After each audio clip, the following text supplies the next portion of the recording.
Je terminerai par celle qui est à la fois une très grande souveraine. Vous savez que c'est un de mes sujets de prédilection, les grandes souveraines d'Égypte, et aussi ce buste de Néfertiti, qui est aussi célèbre que le masque d'or de Toutankhamon. C'est devenu une icône, et pas seulement une icône égyptienne, qui aujourd'hui la réclame un grand cri, hein, la restitution, elle demande l'Égypte la restitution à l'Allemagne de ce buste, d'autres choses, la pierre de Rosette au British Museum et d'autres choses, le zodiaque de Dendera au Louvre. C'est devenu une icône de la beauté et une icône universelle, on va voir, qui va être déclinée dans l'art contemporain, qui va être déclinée dans la pop culture, dans la publicité, etc. Et quelque part, elle va être figée dans cette beauté, dans cet archétype de beauté, et elle va, hélas, effacer quelque peu la personnalité de cette grande souveraine. Alors revenons, vous le voyez, c'est un buste iconique, avec un buste qui a été taillé, puis plâtré, peint. Il manque cet œil, là aussi, ça ne fait pas consensus, on pense qu'il s'agit d'un modèle d'atelier. Et ce modèle d'atelier fait que c'était une manière de montrer aux apprentis comment il fallait creuser un œil, le modeler, et voilà pourquoi il n'est pas achevé. Ou bien la ville de Tel El Amarna, où il a été découvert, la ville qui a été créée par Akhenaton et Néfertiti, la ville utopique de ce roi monothéiste, eh bien, elle a été abandonnée très rapidement à la mort du roi, comme je vous le disais tout à l'heure, qui a été victime d'une damnation mémorielle. On s'est attaqué à ces monuments. Alors, elle a toujours ce sourire de Joconde. On dit que c'est la Mona Lisa du musée de Berlin. C'est une icône. Le problème, c'est que, vous en conviendrez, elle est extrêmement moderne. Et cette extrême modernité de ses traits, puis cette polychromie qui est intacte, les couleurs sont d'époque, encore une fois, et j'en profite pour ajouter que ce fameux bleu égyptien se retrouve sur la couronne, ce bleu, ce pigment dont on a parlé, eh bien on a suscité des polémiques sur son authenticité. En 1912, l'égyptologue allemand Ludwig Borchardt a fouillé la ville de Tel El Amarna, donc cette cité utopique bâtie en Moyenne-Égypte par Akhenaton, 1350 avant notre ère, et au cours de la campagne de Borchardt, il va mettre au jour l'atelier d'un sculpteur qui est un génie. Il faut le dire, lui aussi, un sculpteur, un mathématicien, un peintre, une sorte de Léonard de Vinci, Michel-Ange de l'époque. C'est une véritable mine d'or. Son atelier a été abandonné très rapidement et il va découvrir des masques, des statues en abondance et le buste de la grande épouse royale, Néfertiti, épouse d'Akhenaton.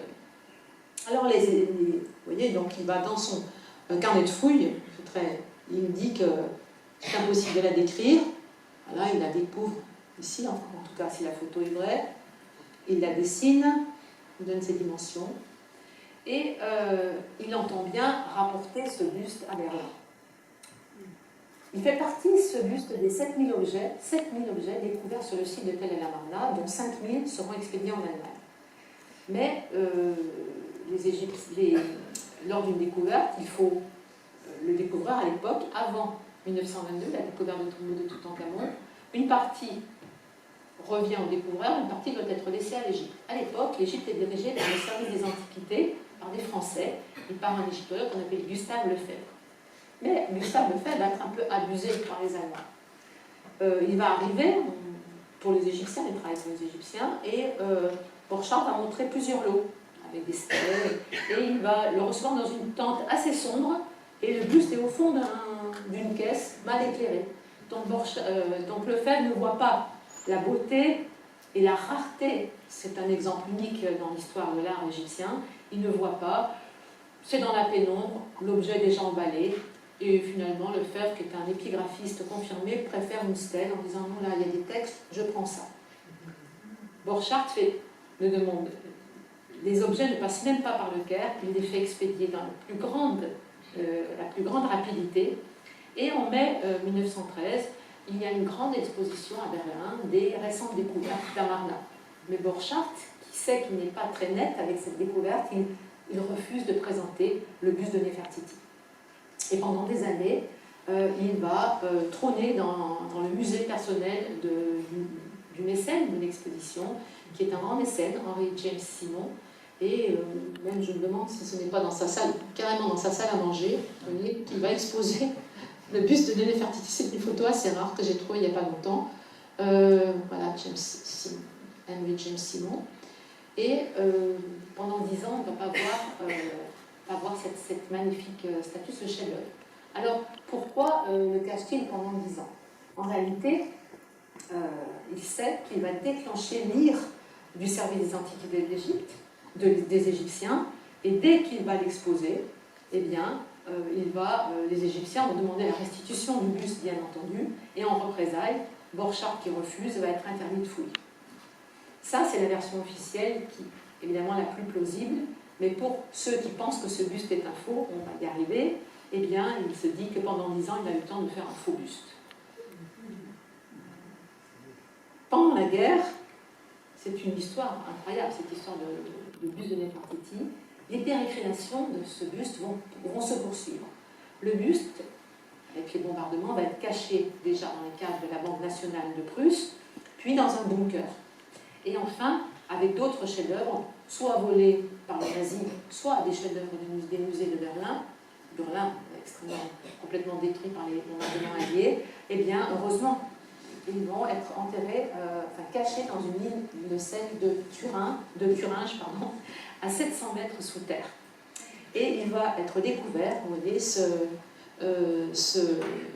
buste par une armée américaine, celle du général Patton, qui a eu l'intelligence d'amener avec lui des spécialistes de l'art, notamment ce sergent Kenneth Lindsay, qu'on appelle les Monuments Men, c'est-à-dire ce sont souvent des historiens d'art, et c'est lui qui va ouvrir cette caisse, il va trouver des Rembrandt, il va trouver des tableaux, etc. Et là, regardez, ils sont tous finalement, tous tombés amoureux de Néfertiti. Et là, il est complètement subjugué par ce buste, et c'est lui qui lui redonne vie, donc à 700 mètres de profondeur. Mais en 2010, un historien d'art suisse, Henri Stierlin, relance une polémique qui était déjà ancienne. Et il met en cause les conditions de la découverte de Ludwig Borchardt, le transfert du buste, le fait que pendant 10 ans il a été caché, mis au secret en quelque sorte, et selon lui, ce buste relèverait, je cite, d'une esthétique kitsch, un peu art nouveau, un peu art déco, qui correspondrait en tout cas au goût de l'époque de sa découverte, vers 1912-1920. Selon lui, Borchardt n'aurait pas réellement fait un faux, il serait parti d'une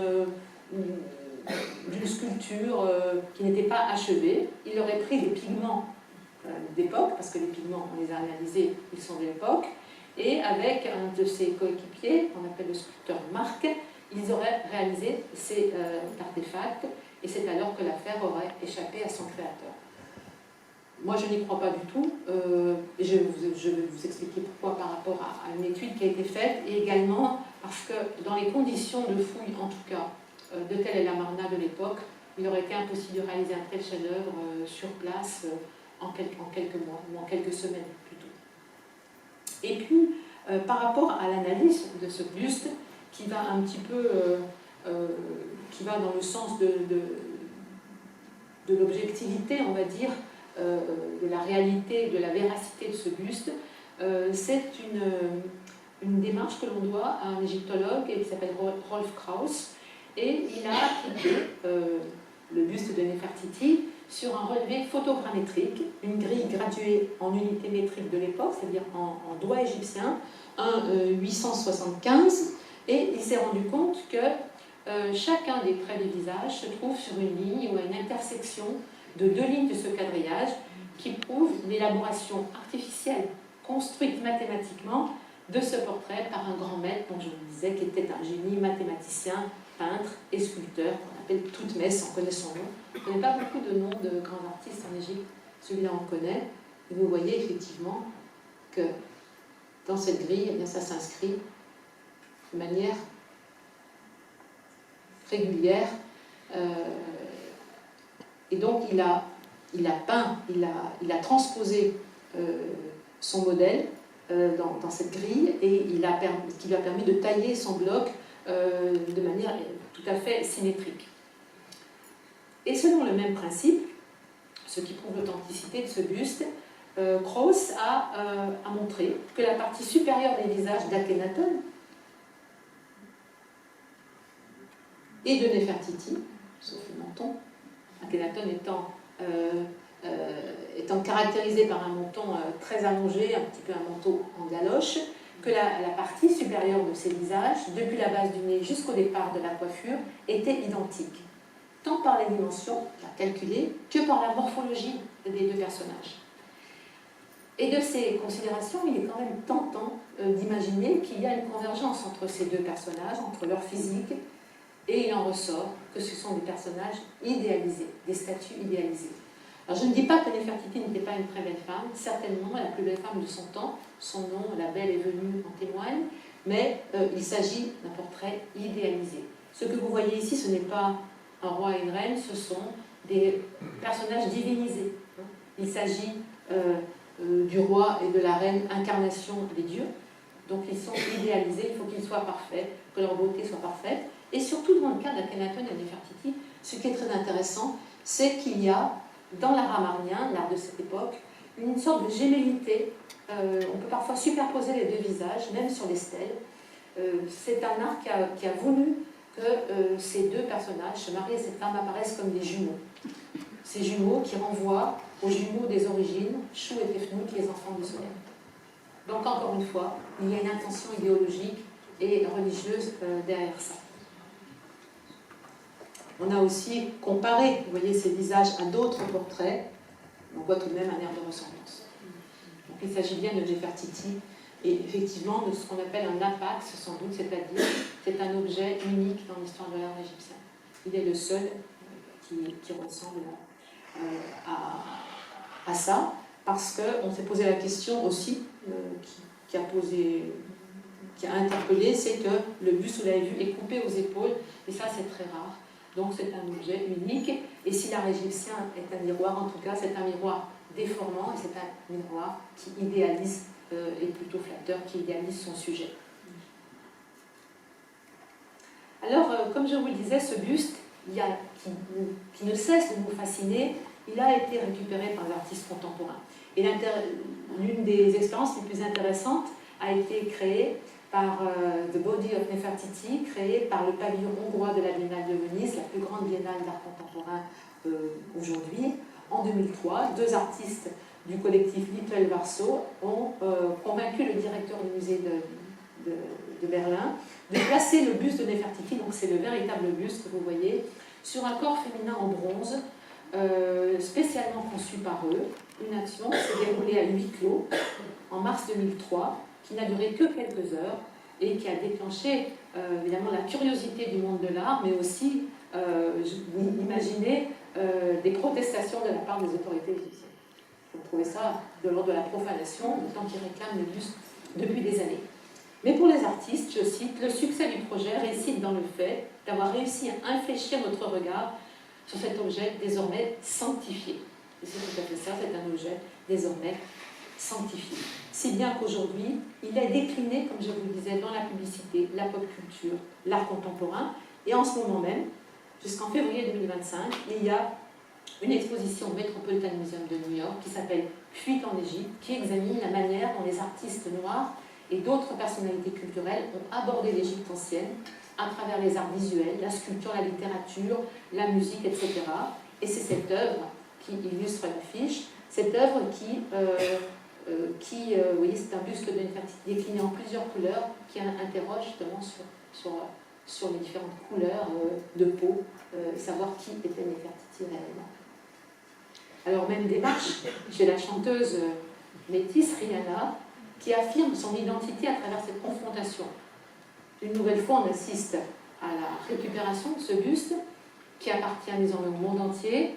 Et quel objet d'art, à part Mona Lisa, peut en dire autant? Et c'est la pop culture donc, qui récupère ce buste de Néfertiti qui, quelque part, ne s'appartient plus, n'appartient plus à l'Égypte. Une fascination que l'on lit sur le visage de ces qui sont tout à fait subjugués, la bouche ouverte, de ces jeunes gens dans les années 60, ces jeunes visiteurs du musée de Berlin. Aujourd'hui, elle est assurée pour 400 millions de dollars. Ce buste est admiré par chaque année 1 million de visiteurs Et bien sûr, l'Égypte demande sa restitution. Zahi Hawass, l'égyptologue le plus connu de l'Égypte contemporaine, vient de lancer une pétition pour qu'on rende le buste de Nefertiti à l'Égypte. Et on le voit aussi décliné à la télévision avec un show dans les années 50, Loretta Young, qui met en scène le sculpteur Toutmès qui tombe amoureux de son modèle. Et finalement, on va se rendre compte qu'il est amoureux de son modèle et il est banni, il est chassé, et il part avec cette statue sous le bras, ce qui permet aujourd'hui de la voir parce qu'elle est sauvée de la destruction.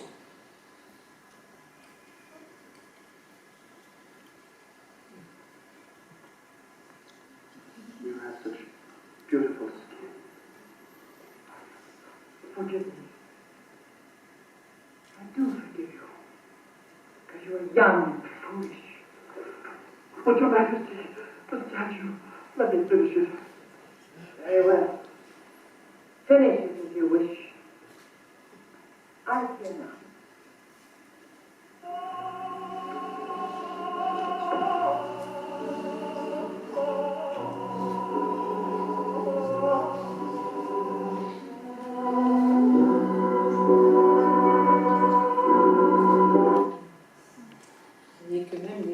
Loretta Young Show a voulu interpréter cette Nefertiti avec ce lien entre le modèle et son sculpteur. Alors, je terminerai sur cette image qui est très parlante. Cette une des années 50-60, lecture pour tous. Vous voyez quand Nefertiti a le visage de la, excusez-moi, de la pin-up de ces années-là, avec son rouge vermillon.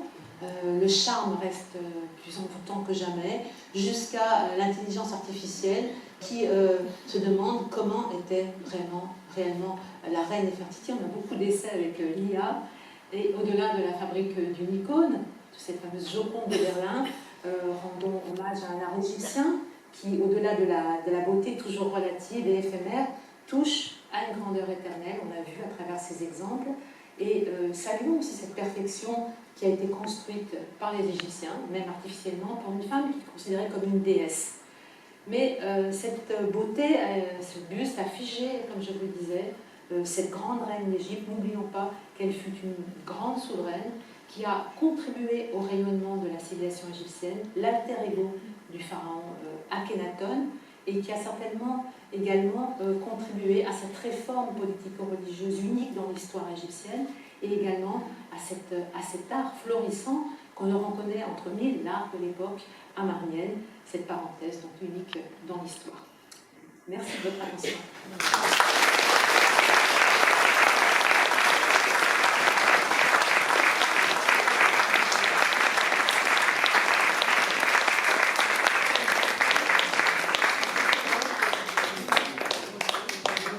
Je vais répondre à quelques questions, si merci. Alors, On a la société. donc en fait, on va consacrer une petite